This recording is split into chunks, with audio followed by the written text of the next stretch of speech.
சிவாவின் சிரிக்க சிந்திக்க. அன்பு சொந்தங்களே, வாழ்க்கையில யாருக்காகவும் அஞ்சியும் வாழாதீர்கள், கெஞ்சியும் வாழாதீர்கள் முடியும்.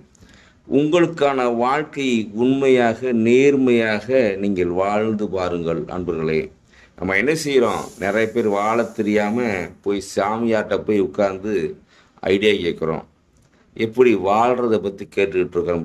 அது எவ்வளவு முட்டாள்தனம் அப்படிங்க சிந்திச்சு பாருங்க. ஏனே அவரே வாழ தெரியாமல் எங்கே போயிட்டாரு, சாமியாராக மாறிட்டார். அப்போ யார்கிட்ட கேட்கணும் அப்படிங்கிறத முதல்ல சிந்திங்க. எதை கேட்கணும் எதை கேட்கக்கூடாதுங்கிறத முதல்ல நம்ம சிந்திச்சு பாருங்க. நம்ம குடும்பத்துக்காக நம்முடைய உறவுகளுக்காக நம்ம என்ன செஞ்சிட்ருக்கோம், எதில் வளர்ந்துக்கிட்டு இருக்கோம், துறையை வளர்ப்பதை பற்றி அப்படி தினந்தோறும் நீங்கள் அதை ஆராய்ச்சி பண்ணுங்கள். தயவு செய்து வாழ்க்கையில் யாருக்காக வாழாதீர்கள், உங்களுக்காக வாழ்ந்து பாருங்கள். நன்றி.